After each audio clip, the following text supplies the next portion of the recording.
Hello everyone, I'm Dr. Jay Shirapra. Welcome you all in Dr. Jay's Biology.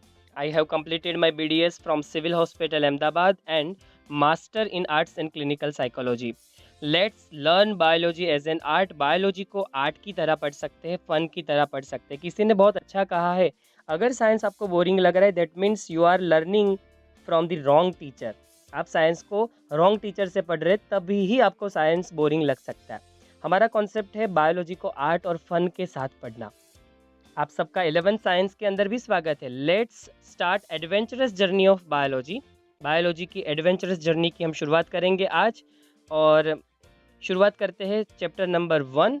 पहले chapter से शुरू करते 11th science biology.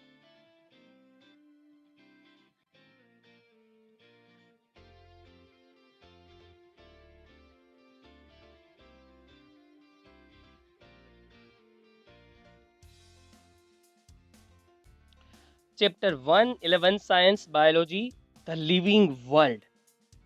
हम इस चैप्टर में पढ़ने वाले हैं लिविंग वर्ल्ड के बारे में. जो भी लिविंग ऑर्गेनिज्म है इस वर्ल्ड के अंदर उसके बारे में.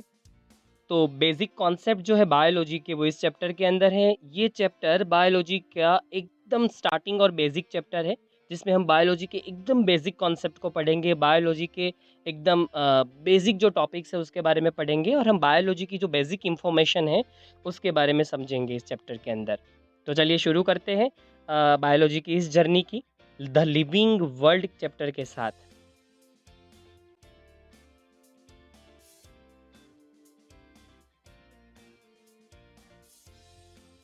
सबसे पहले जो क्वेश्चन दिमाग में आता है वो ये आता है कि बायोलॉजी क्या है. What is biology. ये सब्जेक्ट हम 2 साल के लिए पढ़ने वाले हैं और हमें ये बिल्कुल पता होना चाहिए कि 2 साल के लिए हम जिस सब्जेक्ट को पढ़ने वाले हैं वो सब्जेक्ट है क्या, वो किसके बारे में हमें समझाता है, वो किस चीज़ का साइंस है. इसका बहुत ही सिंपल आंसर है और मेरे हिसाब से आप सब जानते होंगे. Biology is the science of living. ये है साइंस जो लिविंग के बारे में हमें समझाता है, जो हमें लिविंग से इंट्रोड्यूस करवाता है. लॉजी का मतलब होता है साइंस और बायो का मतलब होता है रिलेटेड विथ लिविंग. तो बायोलॉजी का सिंपल मीनिंग हो गया साइंस जो कि लिविंग के साथ कनेक्टेड है. ये हमने साइंटिफिक डेफिनेशन समझी. अगर हम आर्टिस्टिक वे से समझे तो biology is the art of nature. Biology nature का आर्ट है. अगर नेचर को आर्टिस्ट हम इमेजिन करें तो बायोलॉजी जो हमारे आसपास दिख रहा है, जो भी नए नए ऑर्गेनिजम्स हमें दिख रहे हैं, जो भी लिविंग इंटरेक्शंस हमें दिख रहे हैं, इस वर्ल्ड के अंदर जो भी लिविंग दिख रहा है वो नेचर का आर्ट है. आप कह सकते हैं नेचर अगर पेंटर है तो लिविंग है वो उसकी पेंटिंग है.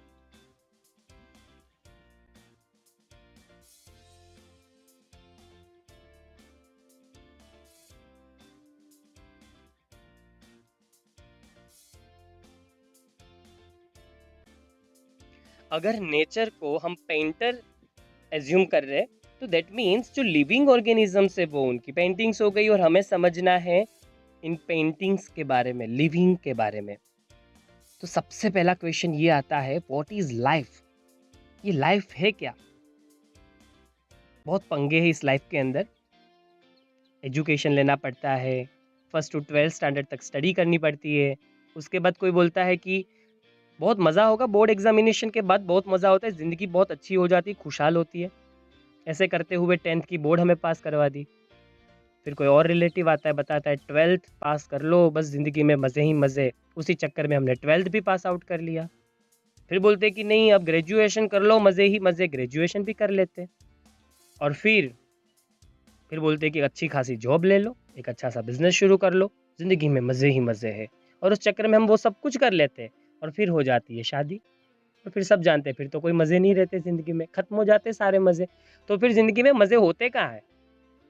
इस लाइफ के बारे में जो कहते हैं बहुत ज़्यादा डिफ़िकल्ट है, बहुत ज़्यादा कॉम्प्लेक्स है, उसके बारे में हम समझने वाले हैं. व्हाट इज़ लाइफ उस एंगल से नहीं जिस एंगल से मैंने आपको बताया. हमें समझना है साइंटिफिक एंगल से what is life. Life is a unique, complex organization of molecules expressing through chemical reactions which leads to growth, development, responsiveness, adaptation and reproduction. कुछ ज़्यादा ही डिफिकल्ट डेफिनेशन इन लोगों ने दे दी यहाँ पर जो बिल्कुल दिमाग से बाहर है.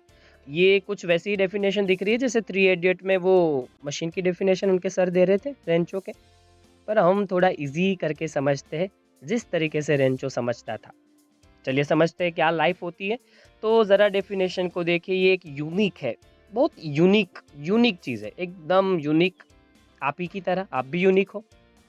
कॉम्प्लेक्स ऑर्गेनाइजेशन, ये किसी चीज़ का एक झुंड है, ग्रुप है। ऑर्गेनाइजेशन मतलब ग्रुपिंग। इसमें कोई चीज़ें हैं जो आप में ग्रुप बना के रह रही है अपने आप में अंदर। पर ये ग्रुप बहुत कॉम्प्लेक्स है, सिंपल बिल्कुल नहीं है। किस चीज़ का ग्रुप होता है लाइफ के अंदर? लाइफ फॉर्म करने के लिए आपको किस चीज़ को ग्रुपिंग में लाना ज़रूरी है? तो क्या-क्या चीज़ें हैं जो ग्रुप बनाते हैं? मोलेक्यूल्स ग्रुप बनाते हैं। Complex organisation of molecules, molecules group बनाते हैं। कौन-कौन से मोलेक्यूल्स? तो कि बायोमोलेक्यूल्स, जो मोलेक्यूल्स लिविंग के साथ कनेक्टेड है उनको हम बायोमोलेक्यूल्स कहते हैं। Protein, carbohydrates, lipid, nucleic acid, ये सब आपस में मिलते हैं और इनका एक कॉम्प्लेक्स ऑर्गेनाइजेशन मतलब कि ग्रुप बनता है। और इस ग्रुप को ही कहा जाता है सेल। लाइफ सेल्स के फॉर्म में होती है। ये सेल्स करते क्या है? ये सेल्स तो केमिकल फैक्ट्रीज हैं। सर्वाइवल के लिए ये केमिकल रिएक्शंस करते हैं, ये एटीपी प्रोडक्शन करते हैं, ये फ्यूल यूज करते हैं as a glucose, expressing through chemical reaction. इनके अंदर केमिकल रिएक्शंस कांस्टेंट वे में चलती रहती है, जिनको हम मेटाबॉलिज्म कहते हैं। आप पढ़ चुके होंगे 10th स्टैंडर्ड में, 9th स्टैंडर्ड में। और जब ये ऐसी रिएक्शंस चलती रहेगी तो बहुत सारे सेल्स डिवाइड होते रहेंगे। जब सेल्स डिवाइड होंगे तो टिश्यूज बनेगी, ऑर्गन्स बनेंगे, ऑर्गन्स के ग्रुप्स बनेंगे जिनको ऑर्गन सिस्टम कहेंगे। और जब ऐसा सब कुछ होगा तो इससे होगा ग्रोथ। हमारी बॉडी का मास इंक्रीज होगा, हमारा वेट बढ़ेगा, हमारी लेंथ बढ़ेगी, बॉडी मास इंक्रीज होगा जिसको ग्रोथ कहते हैं। डेवलपमेंट, आपका ब्रेन डेवलप्ड होगा। क्वालिटेटिव ग्रोथ को डेवलपमेंट कहते हैं, क्वांटिटेटिव ग्रोथ को हम ग्रोथ कहते हैं, उसके लिए कोई अलग वर्ड नहीं है। रिस्पॉन्सिवनेस, हर एक लिविंग ऑर्गेनिज्म रिस्पॉन्स देता है, उसको पता चलता है कि उसके सराउंडिंग एनवायरनमेंट में क्या हो रहा है। वो एडेप्टेशन भी दिखाता है, क्योंकि वो तभी सर्वाइव कर सकता है अपने सराउंडिंग एनवायरनमेंट के साथ जब वो उससे एडप्ट हो जाए। किसी के साथ घुल मिल जाना बहुत इंपॉर्टेंट रहता है। स्ट्रेस और डिप्रेशन और एंजाइटी ऐसे साइकोलॉजिकल प्रॉब्लम्स तभी जन्म लेते हैं जब आप किसी चीज़ को एक्सेप्ट नहीं कर पाते। आप जब उसके अपोज में चलते हैं, नदी के बहाव में चलना वो बेवकूफ़ी है, इसलिए कहा गया कि नदी के बहाव के साथ बहो, वही एडेप्टेशन है। एंड दी रिप्रोडक्शन, नेचर ने एक चीज़ है जो सबके सेंटर में रखी है, वो रिप्रोडक्शन है। क्योंकि नेचर को पता है अगर कोई भी स्पीशीज़ के मेंबर रिप्रोडक्शन नहीं करेंगे तो वो स्पीशीज़ खत्म हो जाएगी, इसका एग्जिस्टेंस ही नहीं रहेगा। और मिलियंस ईयर्स लग गए हैं ये स्पीशीज़ को फॉर्म करते करते। नेचर को ये पेंटिंग्स बनाते बनाते मिलियन ईयर्स लग गए। वो नहीं चाहता था कि ये खत्म हो जाए, इसलिए उसने रिप्रोडक्शन रखा सेंटर के अंदर। बस ये डेफिनेशन एकदम सिंपल हो गई, यही है लाइफ।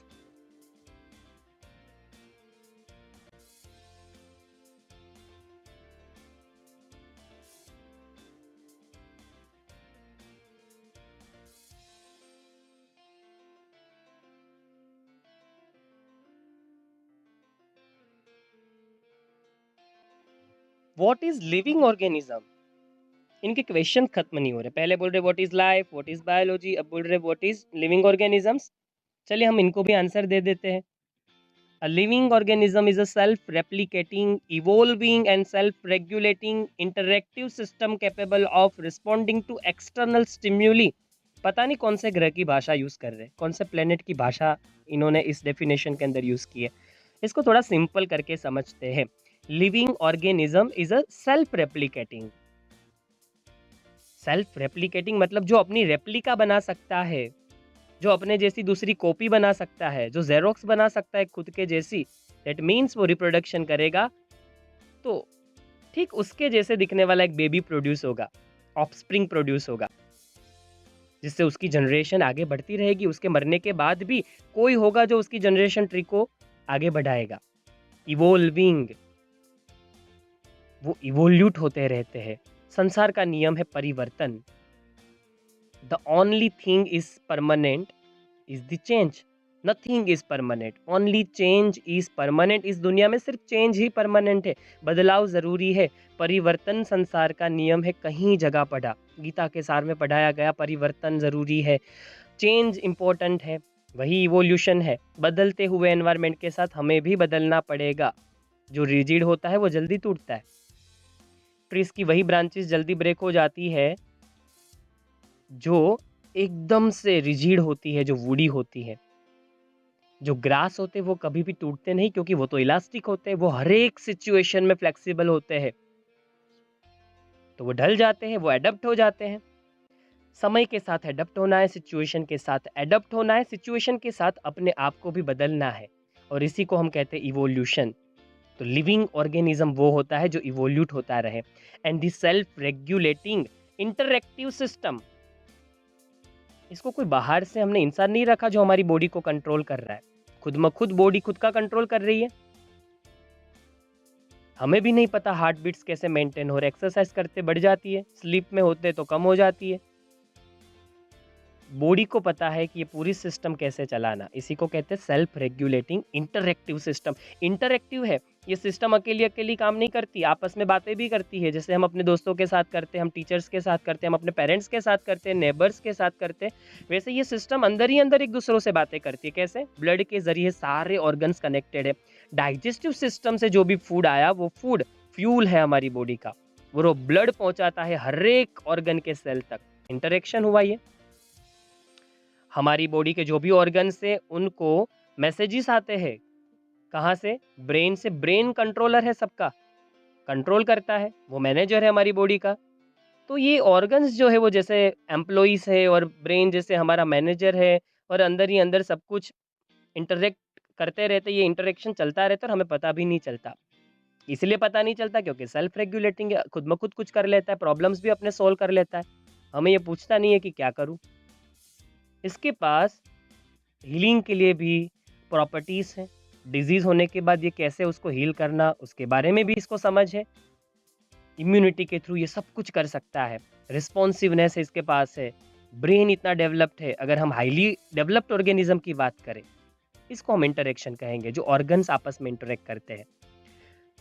और capable of responding to external stimuli, इसका मतलब ये हुआ कि आसपास क्या हो रहा है इसकी भी इसको भनक है, इसको पता है। ऐसा नहीं कि बाहर क्या हो रहा है इसकी कुछ समझ नहीं, अपनी दुनिया में मस्त है ये सब। बाहर का भी पता है, आंखें खुली है। इसके लिए ही नेचर ने हमें सेंसिटिव ऑर्गन्स दिए हैं। कोई टच करता है पता चल जाता है, कोई चीज़ गर्म होती है पता चल जाता है, बहुत ज़्यादा कोल्ड होती है तो पता चल जाता है, कोई चीज़ छूती है तो पता चल जाता है, और ये हमारे प्रोटेक्शन के लिए है। सराउंडिंग एनवायरनमेंट में हार्मफुल चीज़ें हमारे प्रेडेटर्स से, अगर आंखें नहीं होती तो आप कैसे देख पाते कि कोई आपको प्रेडेट करने आ रहा है?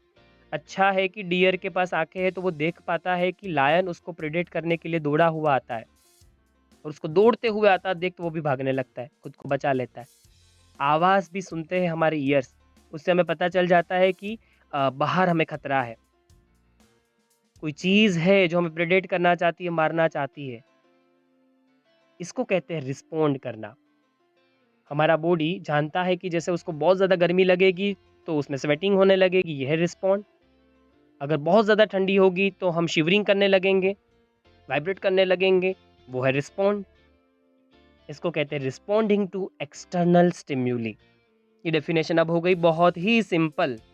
मेरे हिसाब से आप सबको समझ में आया होगा I think, what is a living organism.